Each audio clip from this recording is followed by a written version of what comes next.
too noisy. I said, you don't have to be around me. Friendship may actually go beyond just relating on a superficial basis. There's the adage that says, show me your friends and I'll tell you who you are. There are some of us who are not very good at regular visit, but because they are friends, you have to. In order to maintain that friendship. The emotional state of the parents is usually directly proportional to the emotional state of the children.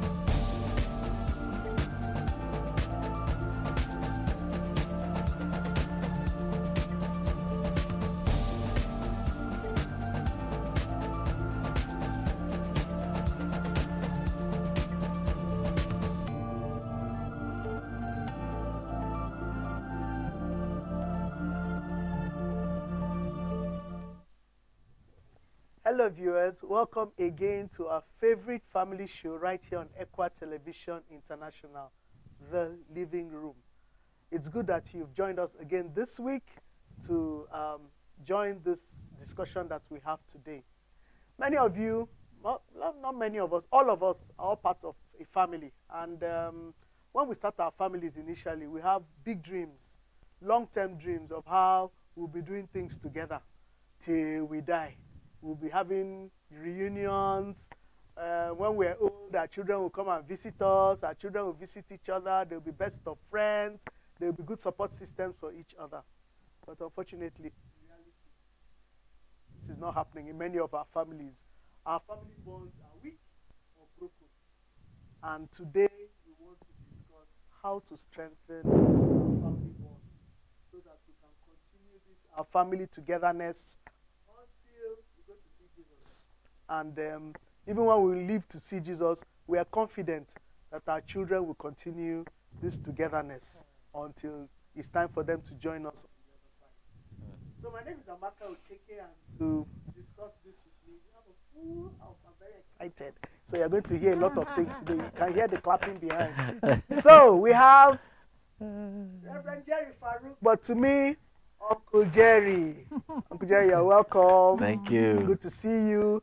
Thank you. Mrs. Ivy Namo is here with us. The constant.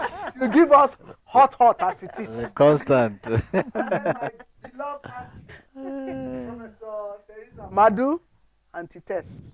Nice name. She's here with us. Nice to be here. Yes. So, family bonds. Maybe Ivy will start with you when we say bonds. What are we talking about?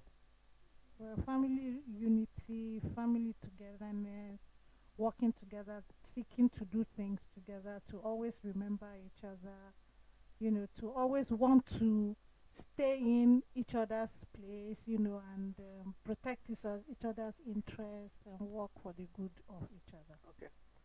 Uncle Jerry, do you want to add something to that? Yeah, bonding is also like sticking. Yeah, when you stick together, it means you are connected. You are not separated. And that is in every respect, both emotionally, socially, spiritually. Okay, so Auntie Tess, why do you think our family bonds are becoming weaker? Because it looked like my husband used to say that in the past, family bonds seemed to be very strong, and his father used to complain that the white man did many things well, but this family bond thing that they have not done well in that matter. So, what do you think? So apparently everybody is noticing that. Yeah, it's not like it used to be before. Actually, I think the very first thing that is weakening family bonds is urbanization. People are moving from villages, coming into cities, forming nuclear families, as against what we had in the past where families lived in clusters. You could form your family, but you were still within the same vicinity.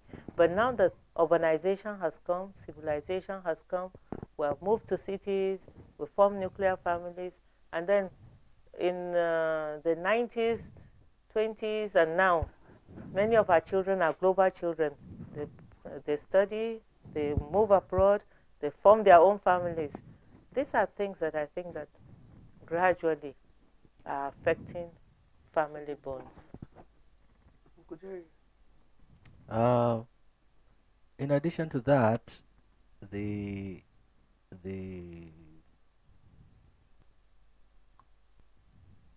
technology, technological advances have also caused some um, debonding, because now everybody is on this computer, on their phones, with their earphones on, and so gradually we are departing from talking face to face, because everybody is covered, his face is covered in these gadgets, and so these have a way of, distancing the family, because we are not sitting down and talking as we used to, um, watching the same TV. Even when TV came, the family was still bonding together because you So sat down that's why I together wanted to and disagree watch it. and say You know, technology is actually neutral. It depends on what you put it to. Because yeah, the way we're using it now, because yeah, because I would even think that technology is even enabling some little form of bonding compared to what it would have been without it. Because when it was the mail system, you would go to school, you would write a letter, it will take a few days Weeks. before it will get home, and then it will take another. Communication was much lower than it was. But honest, I think that when it comes to technology, it's good and bad. Yes, it's good and bad, because it's good in the sense that I can talk to my daughter instantly, when I need to. But when we are talking about togetherness in the family while we are together in the house, it has not helped. So sometimes But technology helps you to talk with them when they are not around. when they are not When they are around, around, You don't- technology it stops pushes you them from, off yeah, their back. exactly. The Yeah. irony of it all. Yeah. Mrs. Napa, do you want to add something? I think the quest to make more money, the quest to acquire wealth, the quest to build better houses, the quest to buy luxurious cars and look beautiful has also separated families. You see husbands and wives taking on 2, 3 jobs because they want to make more money, and they don't have time for the children For each other. and for each other. Even for the husbands and the wife, they don't have time. And then to get more money, you take a job outside where your family are living. You go away for a long time, and sometimes there is no connection between you and your spouse or your children, because the job that is taking you outside pays better and things like that. And sometimes we do this because we want to acquire most of the things we don't really need. Sometimes, yeah, it might be that you just want to expand your horizon, but most times it's the quest to make more wealth, to look better, and the competitiveness in the society. You have seen somebody who has bought a bigger house, and then you too want to buy a house with swimming pools, with all the gadgets inside. So you have to get something, you have to do something that will help you to get that kind of money. And in the quest to do that, sometimes you lost your family. Somebody said once that you use broad daylight to look for a black goat. Then another person replied that, I hope when you find a black goat, you will meet your family intact. When you find a black goat in broad daylight, you meet your family. So people run after black goats, because they want to use broad daylight. And by the time they are back, the family is Family gone. is not there. I laughed when you were talking about the house, because I met someone today, and then he was talking about the fact that all his children had left. He's now dealing with emptiness, and says this house is too big for him and his wife. So he's thinking of partitioning the house and rent out part of it. And I was like, how ridiculous. He knows how much stress he went through to build this house. Now the house is not useful to him anymore. I'm like, that's so I said, yeah, sometimes we stress so much about these things, and at the end of the day, we don't even use them. So this bond thing, how is it, how the weakened bonds or even the absent bonds, how is it affecting our homes? What are we seeing? I was going to bring a book by Gary Thomas, an absolutely good book that talks about how marriages can be fortified against the storms that are coming. If I'll borrow you, you read and give back. But talks about 17 different things that are looking like storms that are barging on family connection. From ill health, that could be a challenge, but also the stresses that we're talking about. I know that many years ago, is it Rainey? Dennis Rainey that wrote Staying close. Staying Close. He said the number one thing that works against marriage is busyness. Just plain busyness, you know. We're turning so many plates. It might not be another job, but it can be the number of commitments that we're making everywhere that are weakening our connection at home. So I didn't even answer your question. I just digressed Yeah, and said that well, you wanted to bring it up because there's we're talking about material. things that I cause had problem. really I had thought I'll remember and bring the book, because maybe somebody out there may see it and want to just buy it to strengthen their families. Maybe we'll post it under in the Facebook under the comment section. All right. Post the title of the book so that viewers can Maybe get I'll it take a to picture and upload it. Okay, well, that would be good. So this bonding thing, how is it affecting us? It is affecting us. I don't even know what percentage to say. On a scale of 1 to 9. Oh, on a scale of 1 to 10, 9. So that even Christians, families that are struggling to bond, must take extra steps to stay bonded. Okay. So, Mrs. Namo, details of how it is affecting us. Okay, a lot of children have had to bring themselves up by themselves because the parents are not there. Wow. Yeah, they struggle to bring themselves up. They struggle to make decisions that ordinarily their parents should be making for them. A lot of husband or wife, I don't want to say and wife, or wife has had to take this, not because the spouse is dead, the spouse is alive, but because he's not around, they had to take decisions that should have been taken together. And later you see them having conflict over, why did you take this decision? I didn't know about it. And sometimes some of these decisions are spontaneous because they want to attend to a particular need and the other person is not there and they see it as an urgent need. Because the person, so these things have, effects on Because the you had already family. mentioned that it affects even the spouses, the marriage. Yeah. It So you affects. see children doing a lot of things, and you are wondering, how did you come here? And the father is not there, the mother is not there. What is happening is not. I remember I went to a school. We went to do a kind of a weekend program with children in a school, and I interacted with a young boy. He's 12, and he told me that he's like a parcel. That he's like a parcel. That his parents parcel him. During holiday, they will just ship him to one place. He will stay with one. Then they will ship him to another place. The next holiday, he will stay with another one. That he has never stayed with his two parents together. Wow. And so school is like a place where he finds people, where he bonds with people. But family, there's nothing. So you can see what is going on. That kind of a child has taken, he was beginning to act out some things that were wrong. That was why when we did the talk with the children, they asked us to see them one-on-one. And he was one of the persons we had to see.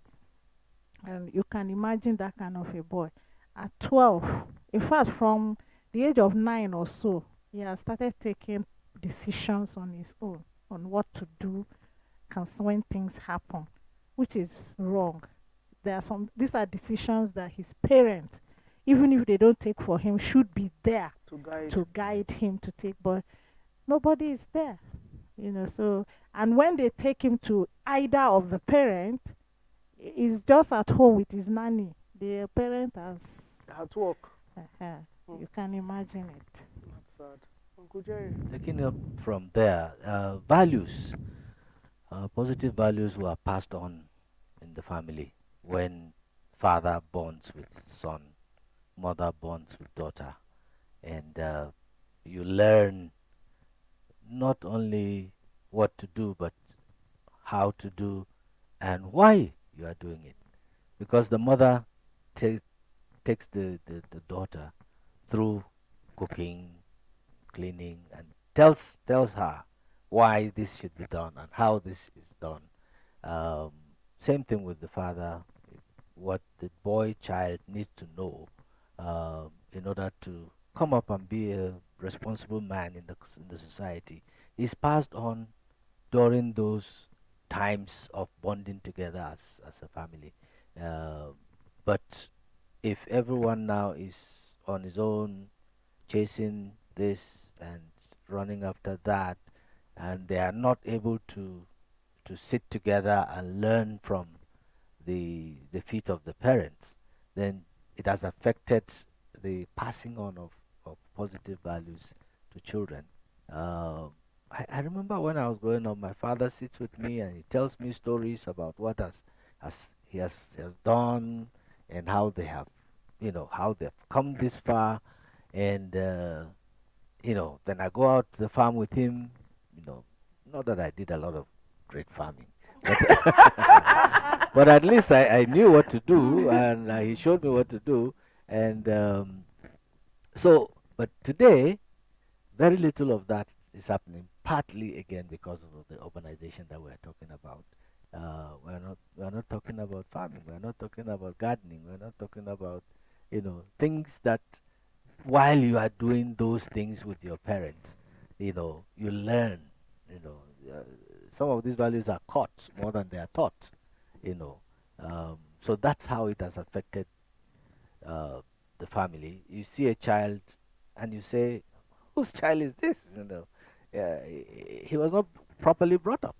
You can easily tell when a child is not behaving well that he has not lived with a father and a mother to learn how to be a responsible person in the society. So, I would also add that the scale of adultery Mm. and divorce are also connected. I think the children are beginning to think that you don't have to be in a family to give back to another child, because family values are broken down. So because he didn't see any family growing up, and he feels like, what's the use of getting married when you are not going to be there with each other, Okay, I want to have a child. I can have a child, and so, you know, and things like that. It's like you are encouraging singleness and all of that. And I'm not saying that single parents are bad, but I think that the rate of single parenting is increasing because of broken family bonds. Because so many girls now don't, like, they didn't learn any values, so what are they going to use to stay in a husband's house? So it's more like, what's the use of having a husband, because what they saw growing up is not something they want to emulate, so you can imagine how the families are growing. wow. So, viewers, what we're saying, we've raised the issues and the problems of not having family bonds or having poor family bonds. So, we're encouraging ourselves that we need to have the family bond. And where we want to dive in this or move this discussion to is how to strengthen family bonds. So, we should have them all. We're not, we should have family bonds, but how do we strengthen this family bond so that our homes can be all that God wants our homes to be: strong marriages, well brought up children, well rounded children who are taught how to handle life the way life should be handled. So maybe Back until we to start me with you. again. Yeah, I've thrown the ball. I think it always starts from the beginning. I'm talking to young people pre-marriage, and I'm asking them, what are your thoughts about children? How many children do you intend to have? what is your dream home? What do you want the family to look like? These are things you dream and put the architecture before you get married. Do we intend to stay in the same town? Do we intend to let jobs separate us? In the past, spouses made decisions, career choices based on this family bond thing.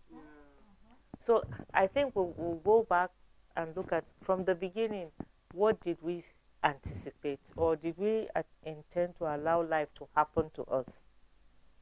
And then as life happens, how do we see quickly whether our bonds are being weakened because of the things that are happening to us? The very first thing is even children. As children come and parents become busy looking after children, they neglect each other. So you begin to weaken the bonds between yourself because children have come. Or, like she said, taking additional jobs. Because sometimes I'm not even thinking whether it's to make money to start with. Sometimes it is to make ends meet. And then from beginning to make ends meet, our greediness takes over. And then sometimes it's not as big as it's not a big goal like a big car and all of that. It starts with, let us make ends meet, and then our greediness sets in, and then we don't draw any boundaries. So I think what you're saying is, from the beginning, you should think about it and decide what you want your family to look like. You need to start from that point, not wait until life begins to happen before you take decisions. You should take decisions early. Know what you want for your home and where you are going to draw the line. Okay, yeah, I think that's a great place to start. I can give an example. When we first married, we were both academics. Academics can fairly control their time if you're more disciplined. But suppose both spouses are bankers, you can see that is extremely demanding, something we give. In the years when my husband started consulting and became a mobile person, I intentionally decided to stay in academia because I could be there when the children left for school and I'll be there when they come back. You need somebody who is making some sacrifices about career so that you meet your family units intact to a great degree. And once you make those decisions, you must be deliberate to make sure you follow up on them. It's not just to say, okay, this is what we want. To get what you want, like she said, there has to be some sacrifices. There has to be some deliberate decisions taken that if this situation arises, we are going to do this and not allow that decision or that situation to break the bond in our family. So the deliberateness of making sure you follow up on what you have agreed to do is important. So you agree that you're deliberate about it, because I know that as life happens, those things you said you don't want will usually find you somewhere, and you have to be able, and they look very nice and attractive. So you need, and then they don't just come alone. They come with advice from people who are You telling respect, you, yes. IB, are you not seeing this thing? People you respect. Are you not seeing this thing? It's for the sake of the children. It's for the sake of your family. And suddenly, if you, as we say, if you don't have strong mind, you break down and give in to the advice that is coming. So you need to be clear what you want and hold on to it. As Uncle has said, be deliberate. Even when the thing comes in very juicy packages, very, very flowery and nice, you must be able to say no. Like she said, sometimes you what you want is you are trying to make ends meet. That's how it starts. Then your greed sets in. Most times, and when the greed starts coming, we use the children as the bait. It's for the sake of the children. You want to give the children a good life. You want to give them a better opportunity. But if you check very well, The children are not the problem. It was greed that pushed you to that point. So, like Uncle said, you need to just deliberately tell yourself, no, I can't go this further. And talking about the beginning, I think they should, when young people are thinking of getting married, um, they should sit down and look at this thing very well, because they should project for the next 10 years. The next 10 years, what's going to happen to this family that we're trying to start? So because life will happen, yes, but if life happen like this, what steps are we going to take? What are and I feel like sometimes these young people who are thinking of getting married, all that is their mind is the wedding, not the marriage. Yeah, that's Don't true. we all? Yes, but most times after the wedding, there's this calmness that comes, and then the marriage is here, and It's then not just coming, Yeah, clarity yeah, of vision. and reality sets in, and then you begin to see it. Yeah, Christian also say marriage is hard work. Yeah, marriage But is real work. you know, the way we prepare for For marriage, it. For we- Doesn't wedding, look like we we are seem like we're preparing for hard work. concentrating on on the wedding. We're weddings, not that's what looking we at the prepare hard for. work. Yeah, we prepare Honestly, for the bonding wedding. is intentional Yeah. and hard work, and you have to keep at it. Sure. When you fail, you know, succeed. the other challenge to it is the fact that when you are even telling young people these things, they don't believe you. They don't know Because, it. because I've they spoken won't, to young because- people, They don't. and a few years later, they tell me that they heard everything I said, but they didn't believe me. And they're like, what am I talking about? When they are so much in love, what, all these things I'm saying, what does it have to do with their hot love that is going on? And I'm trying to pour water on their love and, spoil things for them. So, well, you need to keep talking. You need to keep talking, we'll but not sometimes they don't pay attention. It's not as if they are not told, but they're like, what's she saying? What's she saying? and This you know- our love can tide us through it all. That's why we keep encouraging young people. Please read Christian literature. People have put a lot of these things in books. They may not believe us, but at least if they read it, the Holy believe Spirit, them. the Holy Spirit will deposit in their heads, so that when the times of trials come, the Holy Spirit will remind you that you read something like this. I remember in our own days, the literature were by Walter Trowbridge. You know, I have a problem. I love the girl. love the girl. Man, but this is my problem. Love is a feeling to be learned. And we had the material in our heads. So when the times of trials came, Holy Spirit brought it back and said, remember you read that. So I think we need to encourage people to start reading a lot of Christian literature. There's good material out there that even local authors have written that we can learn, and we don't have to repeat the mistakes that other people have learned from. Yeah, that's true. And the training should start not when they are preparing for marriage. The young people that are living with us, the training should start before they even start thinking of dating girls or dating boys or thinking of preparing for marriage. They should start knowing that money is not everything, because there are young girls that all they want is the guy that will give them the best of weddings. I mean, they should think out of the box. They should not, my friend wedded, that is not. They should know that it's beyond wedding. They should start knowing from when they are growing up to the point where they now start thinking about marriage, so that they will know that this thing is not just about the wedding day. There's much to it after the wedding day. But you see, there is a lot of responsibility on us parents Yeah. to make sure that happens. If they don't see it with practicalize in the family, how will they think of what to do? So again, we are back to the fact that you have to be there for them. You have to be there for them to see how you and your spouse are running the family, and then that will remind them when they get married, And so you have to do it right. Otherwise, if you are doing it wrong, they will learn the wrong things. But as believers, as Christians, we will teach our children how to live as believers in the family, and then they will learn this from us.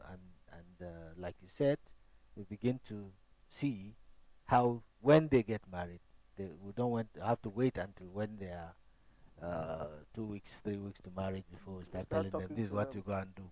Fire brigade approach. No, let it grow with them. them, Mhm. sink. Yeah. So But a lot that of your it. storytelling thing is something that we need to keep repeating. Yeah. Because there's a gap between when we were raising these children 0 to 5, we were struggling. They don't remember that. They remember when they're in their In secondary teens, school, yeah. when you have reached some fairly comfortable level. And we easily adapt very quickly. As the comforts come, we just take it as normal. So we have to keep repeating the stories of how it was in the before we beginning. got the affluence. And I'd like to just also raise the issue of one of the things she said, the reasons that people give is that they are doing things for the children. For me, I've also realized that, well, even if it's altruistic, you are doing for the children, I realize that we're all going to give account to God. And I don't think the only Absolutely. thing God is going to ask you is, okay, your children, did you give them a good life? Okay, enter ye. You have done well, faithful servant. I don't think that's what God is going to ask us, because God has given all of us responsibilities. And I think God wants all of us to carry out the assignment he has given us. And it's not just about the children. There are so many other things involved. Then the other thing too I noticed about children is those things, that good life we think we're giving the children. It's not Children what they generally really are not want. so. It's not what they want. They are not, but children generally too. I find children are not always that demanding No. until we teach them Teach them, yes. to be demanding. I realize that children, for example, even when it comes to you want to give children biscuits, if you give a normal child that has not been ruined by adults, cabin, they are happy. They are happy you are around with them to play, to share the cabin, jump up and children are That's having what fun. they know. Until adults now teach them that this is cheap biscuits, this that is the one is expensive expensive one. one. Then we've spoiled them. We've spoiled them. But the child who has not been influenced by adult thoughts, is just happy with very simple minimal life, things. running up and down. They are just so the things parents we say we're doing because of them. I think sometimes, Yeah, as she not says, we're helping doing them. for ourselves, so Yes, actually. to fit a certain class. Class. It's not because of the We are children. bringing ourselves into class, and we're also trying to bring our children to a class too. As we compete with other families, we're making our children to also compete with the children from those families.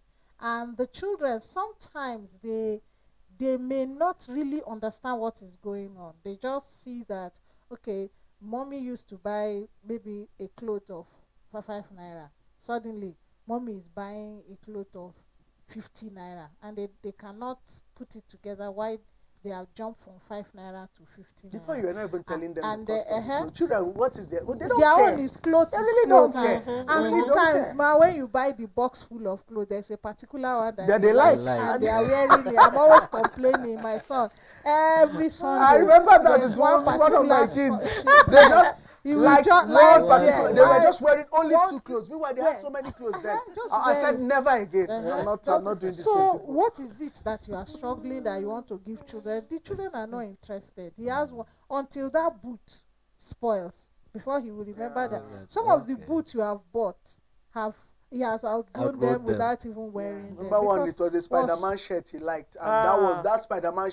Always, every Sunday we're going to church, we bring it out. Every Sunday, I'm like, please now wear something else. Say no, that's what you like. Exactly. So Yeah. if it is the children we're doing it for, can you see that the children are not interested?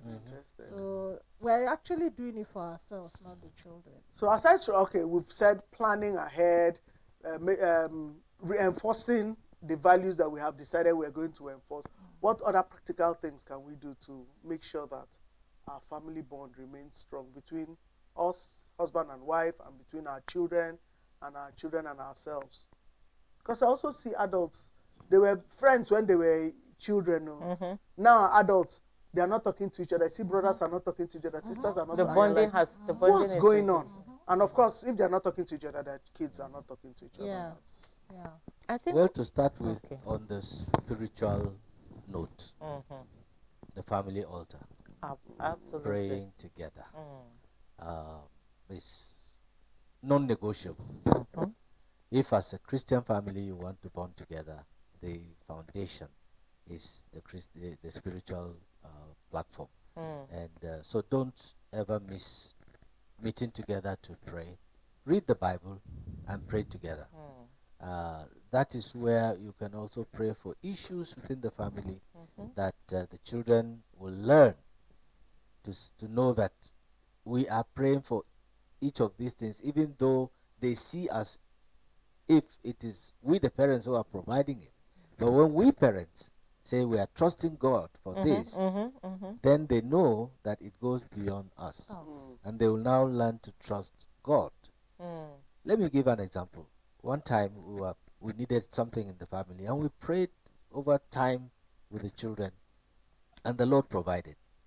Then a nephew of mine came, and so this young small boy at that time said, so why are you here? Why did you come to our house? He said, well, I came to see my uncle, who is your father, to help me with in fact, it was his school fees. And they said, why are you coming to my father if you just pray to God? God will provide. We prayed here, and God provided this. So you don't have to come to my father. You just learn to pray to God. Yeah. Evangelists have started. My nephew felt so small, but that helped him. That helped him, and that helped the boy to know that our trust is in God. And well, his needs were met, but he also went to the message from the mouth of a child. So that is fundamental. We have to learn to do things together under the leadership of the Holy Spirit at home, reading the Bible, praying together, and teaching them how to trust in God. Honest, I can't overemphasize this last point about putting our trust in God. One of the things that is weakening family bonds is this sense of entitlement. So we're not as grateful because we're not seeing God as the provider. We're thinking that it is these parents that are the providers. And if they are providing, it is their duty To do it. But if we saw God as the provider, we'll be more grateful, you understand? Like from time to time, I've asked the people in my house who get an allowance, they submit their budget and we're saying, retire what you spend so that But I've asked them from time to time, I say, have you honestly asked that God will provide? So I can't overemphasize that part of turning our eyes back to God, And the family altar is one, but also let us also always let them know that all that we have is from God. It's from God. Interesting. So what other things can we do? I think on this same forum we have encouraged activities. Yes, we have. We have encouraged activities. From time to time, families should go out together. They should go on a picnic. It doesn't have to be expensive. You don't have It to does. do Cook your food from Just take what you are house. going to Yes. eat. Go on the Take enjoy what table you are now, nature go going and to eat. together. And sometimes I find that in that relaxed atmosphere, people loosen up and you hear things that you wouldn't have heard In Yeah. anyhow normal else at families, home, yeah. But, in the past, families went back to the villages for Christmas Yes. to reconnect. Now, when children come, do we intentionally reconnect? In fact, one of the ways that bonding has been affected by civilization, families hardly eat breakfast together. We're on the run. Somebody has to be morning. at school at 8. We're eating in the car and going. And sometimes, even the evening meal, we're not eating it together. So it should They're be all deliberate. coming back At and least eat. let's have one meal together. My family were guilty of that too. Sometimes we hardly, everybody's coming in, you just come, eat, rush and go and do whatever it is you're doing. But So I think can you there's see a how deliberateness has to do. gradually this either work, school, they're affecting those times that we sat together and bonded. Like me, I think one of the non-negotiable meals now is Sunday afternoon. Wherever you are, please wait for us. That is one meal where everybody is present. Nobody is Yes. rushing and going anywhere. And I think Saturday pounded yam. That is debatable. The meal that everybody wants, you know. They all like the pounded yam. Everybody wants the pounded yam, so we're usually around that. But I think maybe if we can encourage 2 to 3 meals 1 week where everybody is there, you will see whether we have table manners or not. You also see greediness. And not only that, you also see considerateness. Yes. You know, whether we're considerate of one another or not. So I think meal times, intentional activities, even between the spouses, regular date nights. One of the things I read from that book that was very encouraging, it encouraged families connecting 2 to 3 times a week. Let's find something to connect. And then when we're doing the meals, the things we're doing together, put away your phones. And No, your tablets. no, phones are not allowed. Phones and your Phones tablets, are put not them away allowed. so that we can Phones are not have allowed. time with one another. Ivy wanted to say something. Okay. For one other thing too, in my house that we do, we social media. We have a WhatsApp page. There's Yeah. a family WhatsApp page. Yes. So everybody puts in, if there's a message, something you want everybody to pass across, or you ask everybody, how is everybody doing? Everybody. Then once in a while, somebody puts in a joke. Everybody will laugh. I think it keeps us connected. Yes, We know what yes, everybody is up to, though we're all far apart. Yeah. Then we also have an annual general meeting in my house. Every year we have an annual general meeting. Formal, so everybody knows how meetings are called. They call meeting to order. You have something to say, you raise your hand. You know, who opening prayer, closing prayer, adoption of minutes. So yeah, we do it very. We are very formal. We have a secretary. Wow. The chairman, of course, is my husband, so that's permanent chairman. But secretary is one of the children. Yeah, secretary's change is one of the children. Then puts up the minutes, and then everybody discuss. So there's room for, apart from the agenda, part of the agenda, AOB. So things people don't like, people say it. The first time we had it, I got angry. They said children said something, and it was in response to what they had been doing. That of course, mom is always scolding. So I now took off. I was very angry. I now said, "Let's go." That's how the meeting scattered. We didn't finish that meeting, but after then I've matured. After then I've matured. So now we have the meeting. Composed. Yeah, we're all ages. composed, and people say, things like, "Daddy is always frowning. Why can't you smile more?" And Daddy will try to argue. Say, no. You are frowning. The things we're supposed to learn from you. You are not telling us stories of your whatever. So I said, "Daddy, please don't argue. Just say accepted." And Yes. change and improve. So that's what to do. So everybody is looking forward to it. And the last general meeting we just had, somebody in the house raised that we should do monthly dues of 1,000. Everybody should pay 1,000. At the end of the year, we will take ourselves out as a family to go and eat. So we are moving. Movie nights too are one way of unwinding. Bonding, And we that travel often, we usually have a debrief before we travel, and another debrief when we come back. So the debrief when we came back was unfortunately this past Sunday. But what we did was we first watched the movie complete with popcorn and soda. So it was after that we took cues from the movie and then started asking for feedback. Man, it was interesting. Mine is the recurring one. Now. Mommy is always shouting. But we need to. Well, they said I've improved, so I don't shout as much. My son said I was even shocked when I told Mommy something. I was expecting, she didn't. She took it calmly. Wow.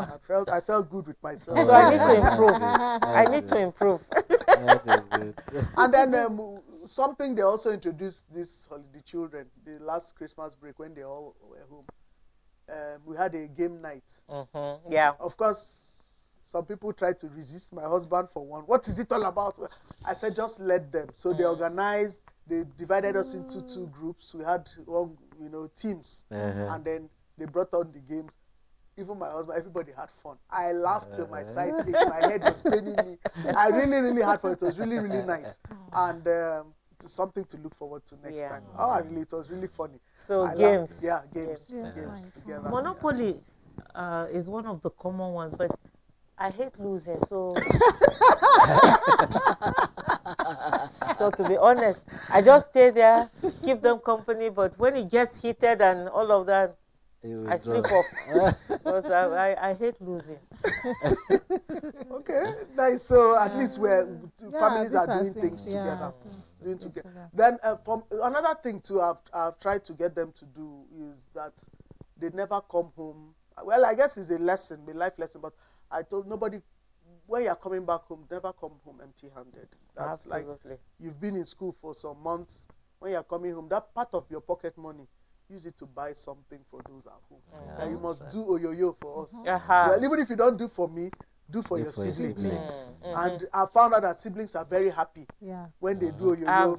No matter how small they are. No matter how So small, one of the times, I think sometime last year, my older son came home and he didn't do oyoyo. I said, well, I've told you this thing. You didn't buy anything. So I used his money, his next allowance from it. I bought oyoyo and told the younger ones, this is what your brother bought for you. And subtracted it from his next allowance. So everybody, so that you learn how to give and take care of other take people. care of your siblings. And they look forward to it because once he does, you see them hailing him. There was one time he dashed them money, I think it was 200 naira. They were hailing my son, big bro, whatever. I was feeling good. I said, don't you feel good? So you see, these are all aspects of bonding. bonding, yeah. It's not the amount. It's No, not it's not even the spirit about behind it. Even Yeah, the thought of birthdays it. can be occasions for bonding. Yes. You know, we have some that are selfish. When is their birthday, they receive. But we have others that are generous. When is their birthday, they celebrate for everybody. Yeah. So all of those small things, we can use them to strengthen our bonds as family. And then pray for each other.